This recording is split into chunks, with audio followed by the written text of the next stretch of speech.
से भाव बा।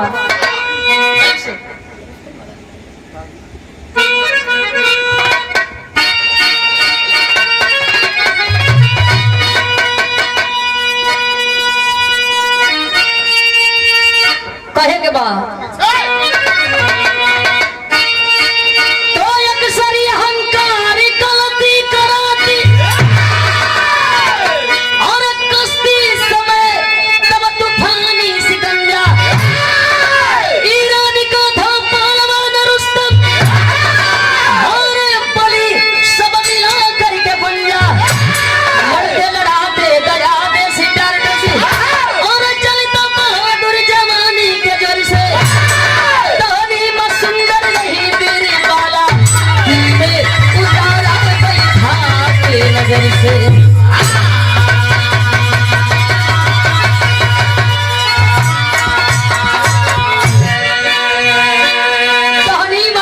रही वीर बाला दिल में उतारा बैठा के नजर से। चाहे माटी के अगर खिलौना भी हो सुंदर हो तो का लइका का सयान एक बार केहू देखेला हो मटिए का लेकिन बड़ा सुंदर और जीता जागता अगर वह प्राणी हो का लइका का लइकी सुंदर हो तो एक बार मन डोल जाई। विश्व विजेता ईरान का लड़वैया जेकर नाम रुस्तम पहलवान बतावल गई अइलन हो टार्टस देश में अखाड़ा खनाई निगोटा कस के अखाड़े में उतर गए। वीर जरूर हो लेकिन ऐसा नहीं खे कि उनके अंदर दिल नहीं हो या उनके बढ़िया चीज पसंद ना हो उन्हों के बढ़िया चीज पसंद बढ़िया चीज के ना पसंद भैया। रुस्तम पहलवान ईरान से अइलन टार्टस देश कुश्ती कैलन लेकिन 2-4 दिन घूमल चाहत हूँ लोगन के समझल बुझल चाहत हूँ। मौसम बढ़िया बा जगह बढ़िया बा सोचला कि 2-4 दिन घूमो करे बादे ईरान जाई और इतना ही में एगो लड़की से प्यार भइल जोने का नाम तहनीमा बतावल गई। इशारा इशारा में बात होत बा मुलाकात भी होखे लगल। जे 1 हफ्ता रहे के रहल अब 1 महीना से 2 महीना 6 महीना रुक गई। तब चुप ना रहा भैया तनी 5-10 मिनट चुप रहा। चुप ना रही हमन पैसा ले ले बोले खातिर ना बोले दा हमने का। अरे तो वो पैसा दे के आया हूं बोले वाला ए भैया हो जे 1 हफ्ता रुके के रहल अब वो धीरे धीरे 6 महीना रुक गई और तहनीमा से बढ़िया ले मुलाकात होत बा बात होत बा और प्यार चरम सीमा पर जुदाई के नाम से दोनों डर जाए। ईरान से वो चिट्ठी आई और चिट्ठिया के रुस्तम पहलवान पढ़त हुआ बिरहा में गजल के भाव हो।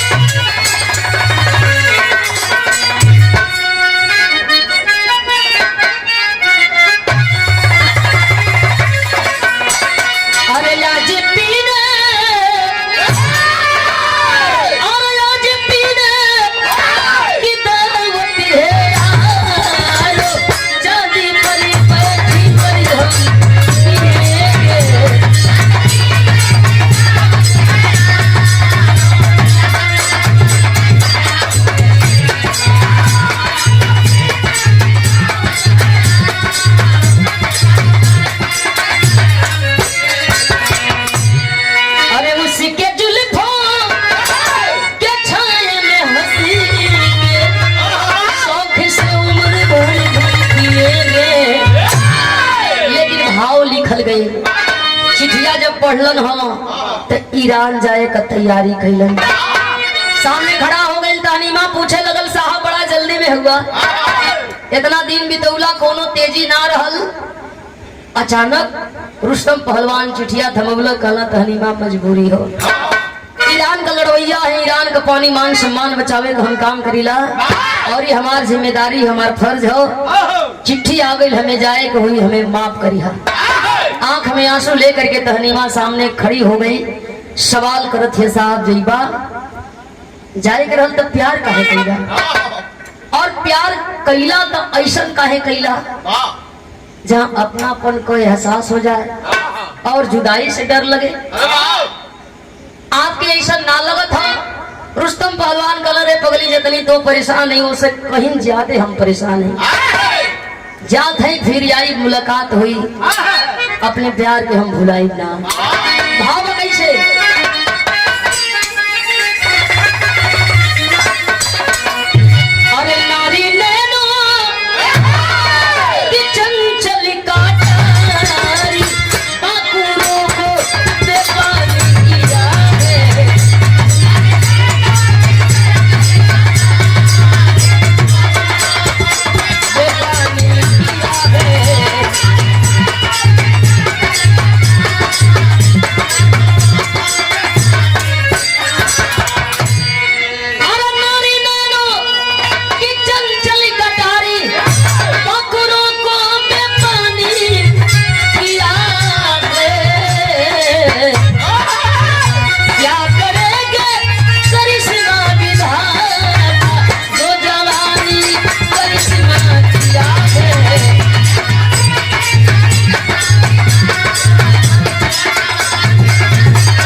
रोकब ना, लेकिन जाते जाते एगो बात सुन ला।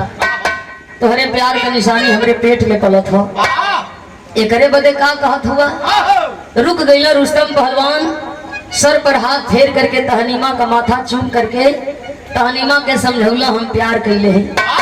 पगली कोनो मजाक ना, बेटा हुई बेटी हुई जवन हुई जैसन हुई, ओके अपन नाम दे पहचान दे, दुनिया के बताए कि हमार खून हमार बेटा हमार बेटी। चिंता मत करिहा, 9 महीना भी पूरा न हो करे पहले हम आई, लेकिन बेटा या बेटी के पैदा करिहा। बेटी पैदा हुई सयान करब डोली में बैठा के विदा करब, हमार वादा हो। और बेटा पैदा हो जाई अपने खानियों के पहलवान बनाई। यह बतिया कही के रुस्तम पहलवान ईरान के लिए चलल हम, और हर तहनीमा अंगुरी पर दिन गिरे। 1 महीना 6 महीना धीरे धीरे 9 महीना, और जब 9वां महीना पूरा भइल हो भैया, तब प्रसव पीड़ा से तहनीमा चीखत बा चिल्लात बा। औरत के जीवन में जिंदगी में सबसे बड़ा कोई दर्द होला, पीड़ा होला, तब प्रसव पीड़ा होला, जौना के सह करके माई हमके आपके जन्म दिली, अपन मौत भी स्वीकार कर लेली, लेकिन औलाद से वंचित ना रहल चाहे। वो कहन कि भले हमार मौत आ जाए, लेकिन बिना औलाद के जिंदगी व्यर्थ बेकार है। दुनिया के ताना से अच्छा बा कि बेटा बेटी के जन्म दे के मर जाए, वो माई हो। 9वां महीना पूरा भइल, प्रसव पीड़ा से चीखत चिल्लात है। भाव भैया चार ले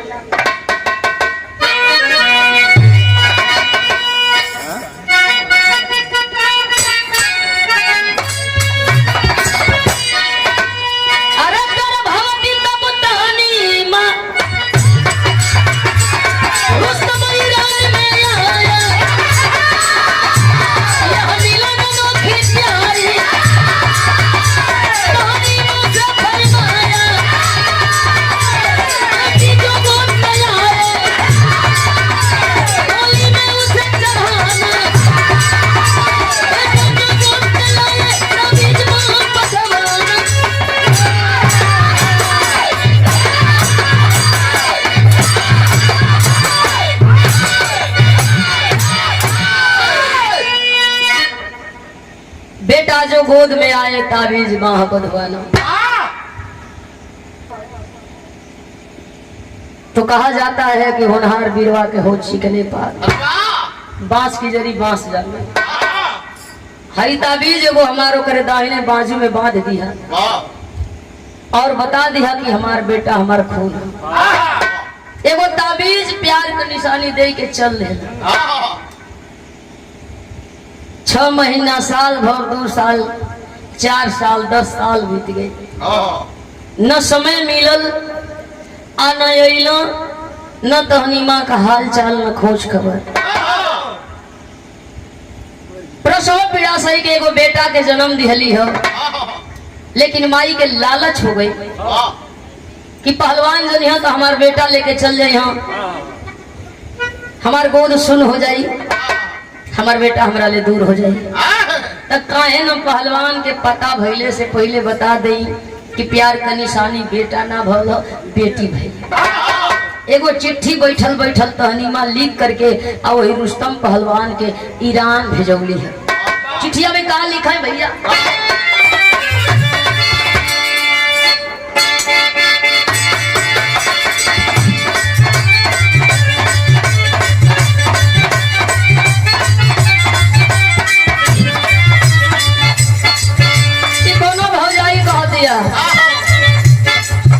देखा कोनो कोनो भौजाइयो बिना छरकी को होने को खाली देवरे बिना कथिया का ना होला। हाँ यो कबो कबो बिना छरकी का हो जाने भुला जाएगा। वो भौजाइया अपने देवरा से कहे, ए देवरू हो, ए देवरू हो, अरे नाप जोखिम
हमारी तनी सा लालच में पड़ के और चिट्ठिया में उल्टा लिखा तड़ी, अरे बेटवा का नाम सोहरा रखली माई, बेटी भइली खबर दिहली रुस्तम के भेजाई।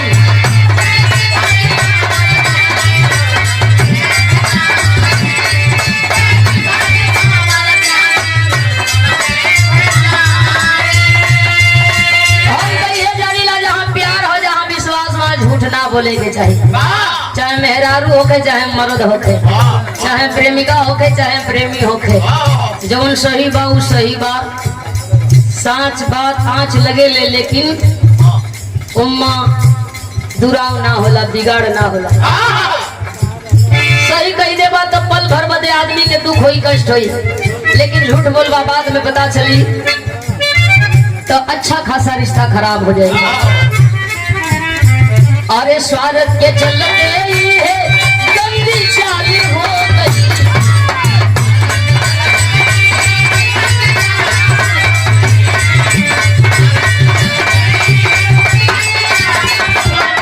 अरे होठा चुमे है महतरिया पैदा लाल हो गई।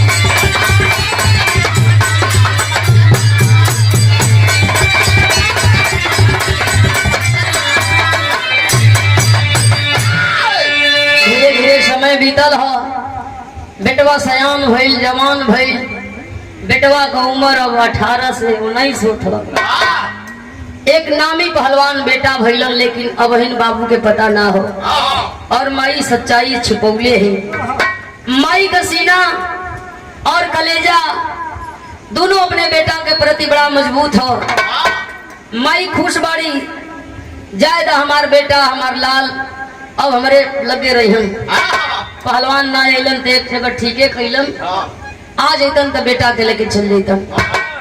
बेटवा जब सयान भइलन हो, बेटवा एक नामी पहलवान भइलन हो, तो लोग चर्चा करत हो, चर्चा का विषय तहनीमा का बेटा हो गइलन।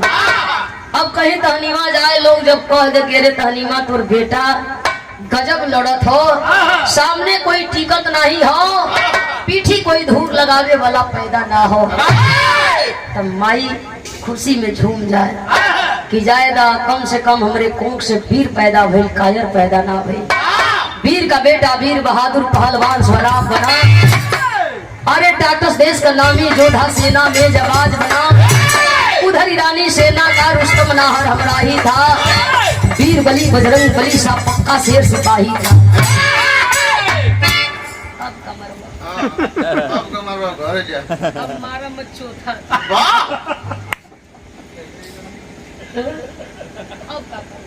अब कौन जगह दे, बिछला के गिर गई लाके। खड़ा होके दूर जा रहा है। ए भैया, एक समय ऐसा ना गल हो जैसे अमन आवे वाला भी ना रही और आ भी गई। रुस्तम पहलवान जेकरे पास चिट्ठी गई रही टाटस देश से और ललकारल गई रुस्तम पहलवान के वो वीरता के मर्दानगी के। साचो कबीर हुआ ईरान का लड़वैया विश्व विजेता, ईरान का पानी बचाने वाला रुस्तम पहलवान तया के हमारे पहलवान से हाथ मिलाला, दम हो तो हमारे पहलवान के पीठी धूर लगाता। अब टाटस देश का लड़वैया सोहराब पहलवान, वही रुस्तम पहलवान का बेटा, अपने बाबू से लड़े खातिर कुश्ती स्वीकार कैलन, बेटा से लड़े खातिर बाबू कुश्ती स्वीकार कैलन। लेकिन रुस्तम पहलवान कसरियात हवन, लोगन से पूछलन नाम का कलन, नाम से का मतलब, काम से मतलब रख, बाड़ी पर ध्यान मत दे, भावना पर ध्यान। कलन की लड़वैया हुआ चल के लड़ा, पहलवान पानी पी लेता नहीं नहीं पीला, पीला पीला। ए भैया हो, अरे पानी वाला मर्द नहीं की पानी वाला बरद नहीं, कौने बरस से कम मर्दे के पनीदार होखे के चाहेला और मेहरारू के इज्जतदार होखे के चाहेला। ए भैया, मास्टर पीला तो पीला तू, पानी पी के पानी छोड़ा, पीला। कौन पैसा लगे जीएसटी कटे के। रुस्तम पहलवान पूछे लगना, लोग कहे ऐसे मतलब मत रखा, चल के तो के कुश्ती करे के पहलवान से लड़े के हो। कलन को हो इतना हमार दीन गिर गई कि अब हम लड़का से चल के लड़ी, लोग कहे कि लड़े के होई, सम्मान बचावे के होई, टाटस देश का पानी बचावे के होई, का कही के लड़ब, लोग कल तुम्हार नमवा अमनवा चेंज कर ली। अब जहाँ रमेश हुआ वहाँ दूसर के हो जाई, रहन तो रमेश है लेकिन नाम दूसर कहाई। रुस्तम पहलवान तैयार भइला, अखाड़े में आके निगोटा कस के तैयार भइला, अनाउंस होत बा और बोलल जात बा, ईरान का लड़वैया घुरहु पहलवान, टाटस देश का लड़वैया सोहराब पहलवान से कुश्ती करेंगे। सोहराब पहलवान मने सोचे लगल कि चला जब सामने वाला पहलवान हो ओकर नाम घुरहु। दोनों पहलवान आपस में लड़त हो, हाथ मिलौलन, रेफरी का सेटी बजल, देखो भैया देखे ताली बजावे, बाह जियो बाह जियो, नगाड़ा बजत हो, जैसन ताल वैसन नगाड़ा। आजो आप लोग कुश्ती देखत बानी सोशल मीडिया पर, कुश्ती कम नाच ज्यादा होत हो और ताल पर दाव मारल जात हो, ताल पर ही कुश्ती करावल जात हो। जौना में गीत बजत हो, लवंडिया लंदन से लाएंगे, रात भर डीजे बजाएंगे, पीछे से हम भी हिलाएंगे और वही पर पहलवान दाव मारत हो।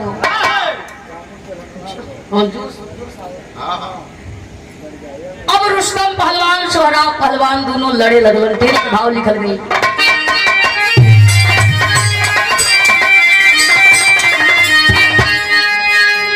जवानी खूनी खंजर पर रही, तब कुश्ती करी फैसला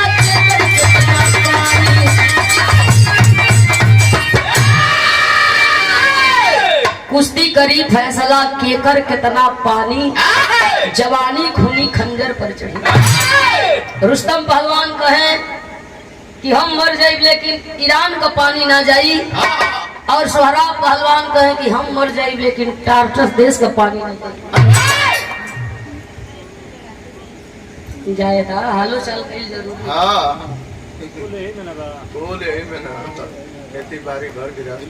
अब उहे बतिया थे कि इतना पैसा लाग करी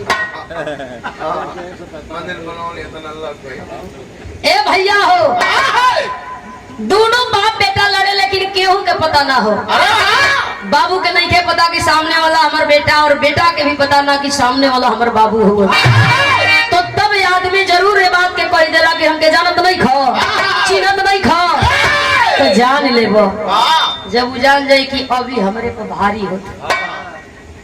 रुस्तम पहलवान के समझ में आ गल कि हो लड़का लेकिन लड़े का हुनर हो, बुढ़ौती बिगाड़ दे अगर सावधानी से ना लड़ो। काहे नहीं है कि हम बता दें कि ईरान का लड़वैया रुस्तम पहलवान है। ताल ठोक के रुस्तम पहलवान आगे बढ़ल हुन और सोहराब पहलवान से कहे कि हमार नाम रुस्तम, ईरान का लड़वैया, जकरे पीछे कोई धूर ना लगाओ। सोहराब पहलवान ताकत हो और यह सोचत हो कि झूठ बोलत हो।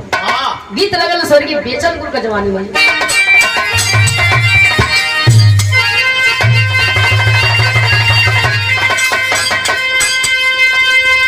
गुरुजी गावे कैसे और कठल का पुतरी आवे स्वर्ग से पुतरी पुतरी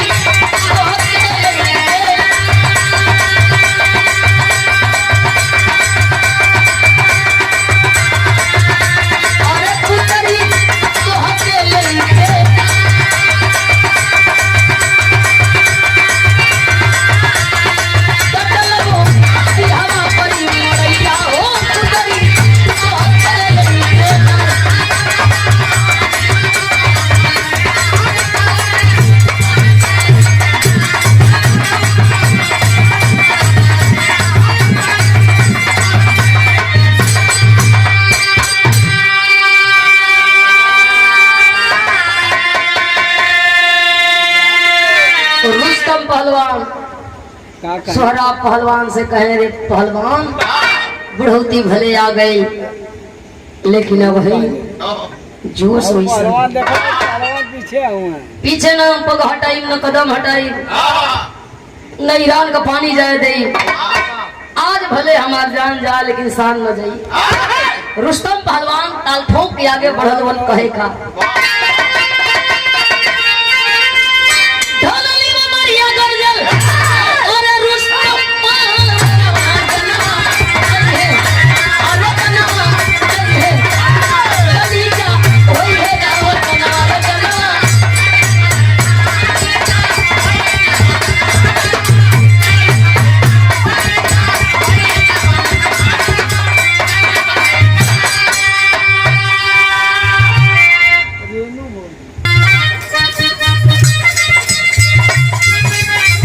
हले सोहराब नामी रुस्तम के झुकाई।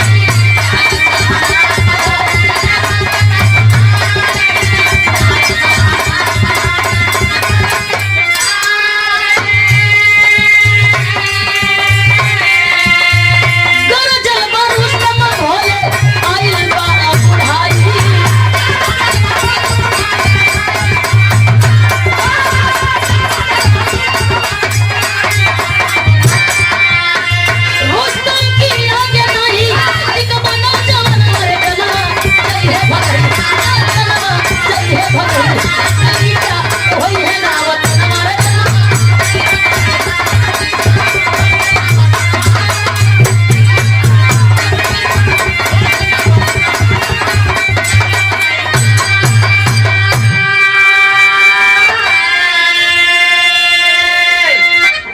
रणभूमि हो चाहे समर भूमि हो, का आपन का पराया। जब सामने उतर गल तो वो दुश्मन है, अगर दुश्मन ना तो सामने आई का।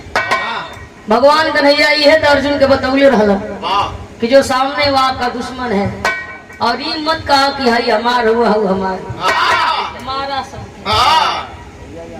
ना ये जहाँ चुक गईला तो वो मार दे। अब रुस्तम पहलवान सोहराब पहलवान से कहे जवानी हो नया खून हो, लेकिन आज ले पीठी कोई धूर ना लगावल। नाम रुस्तम पहलवान ईरान को लड़वैया विश्व विजेता जे के सब जावेला। और जब तभी बतिया सुनलम सोहराब पहलवान रुक गइल, ठमक गइल, सोचे लगल कि ऐसा तना न कि हमर बाबू सब बतावेला। माइयो कहले कि हम जेकर बेटा है खून है ओकर नाम रुस्तम हो। तो हम जैसे लड़त है कहीं हमार बाबू तो ना हो। लड़े से पहले एक बार बाबू से पूछ ले अगर बाबू हो, बाबू के गले लगाई और बाबू से कैसन कुश्ती, कुश्ती हारे के पड़ी हार जाई, लेके बाबू के जाई जब माई हमर जनिहन तो माई का दिल गदगद हुई। और एक बार माई बेटा पर नाच करी हम। सोहराब पहलवान बात के बतावल चाहत बा, समझावल चाहत बा, एक बार 2 बार 10 बार। ईरान का लड़वैया रुस्तम पहलवान हुआ तो हम आपका दुश्मन ना, आपका बेटा है। टार्टस देश से आयल है, तहनीमा का बेटा जेके दुनिया जाने ला, लेकिन गुस्सा में लाल, घमंड में आनहर, उहे रावण खानी। रावण के राम नाम मरलन के मैं मरलस। वो तो विद्वान रहल, सब कुछ हो जानत रहल कि हमके कम मरे के हो, कैसे मरे के हो, लेकिन घमंड रहल जहाँ हम वहाँ हम नहीं। और भगवान भी कहलन कि रावण के हम ना मरी, रावण के मैं मरी। ए भैया हो, रुस्तम पहलवान से सोहराब परिचय दे, लेकिन घमंड में आनहर हो। ये सोचा था कैसन बाप कैसन बेटा, हमार कोनो बेटा ना ही हमके भुलवावत हो, मौका पाके धोखा दे दे, मार दे, ईरान का पानी चल जाई, हमार बुढ़ौती बिगड़ जाई। हाथ में भाला और भाला का प्रहार कैलन, सोहराब पहलवान अखाड़े में गिर गइलन। ई लड़वा के मूड में रहल ना, एकर जवन जोश जज्बा रहल, लड़े का जवन ताकत रहल, हिम्मत जुनून रहल, टूट गई सुन के कि हम रुस्तम ईरान का लड़वैया। ये रुक गए, सोचा था कि बाबू हम सामने, बाबू से ना लड़। और मौका का फायदा रुस्तम पहलवान उठाए के सोहराब के मार गिरौलन। घायल सोहराब अपने बाबू से एक बात कहे, आखिरी भाव,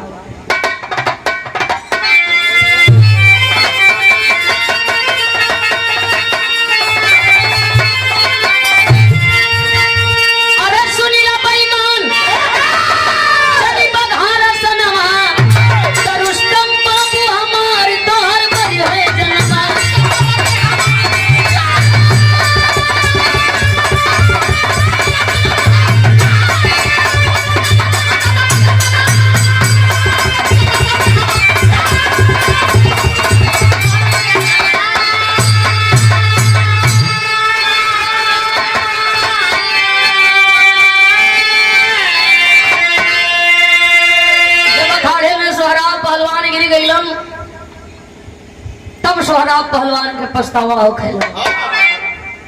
ये तो हम चूक गई, बाबू के भरम में हमार जोश जुनून कम हो गई और मौका का फायदा उठा करके सामने वाला वार कैलस।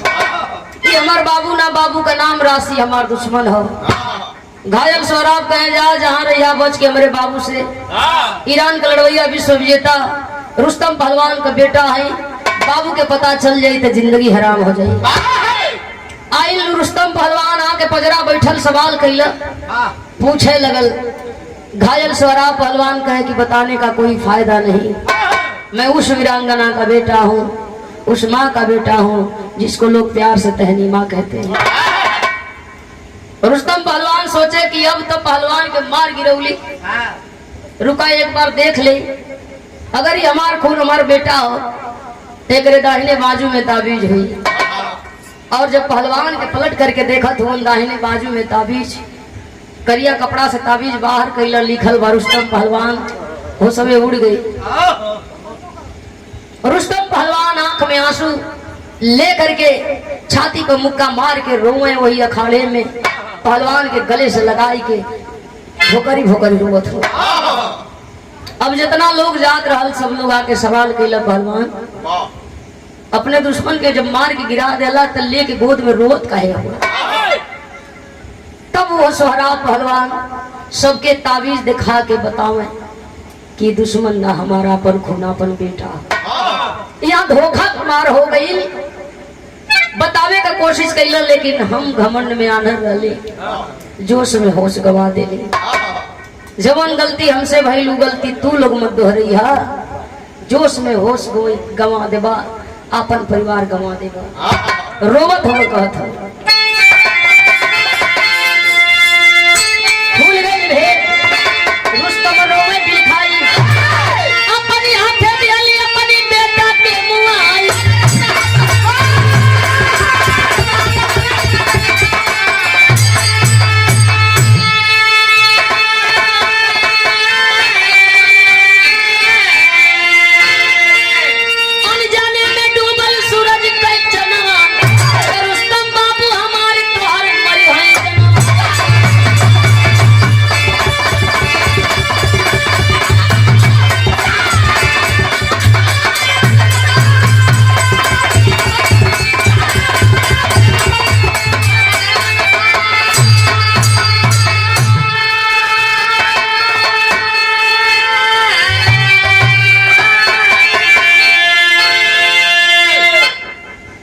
ऐसन प्रेम ऐसन भाव होके के चाहिए, नफरत ऐसा ना होवे के चाहिए कि घर में सास पियासन चिल्लात बा, लोटा का लोटा पानी ले जाए के शिव के कपारे पर नहीं गिरावत,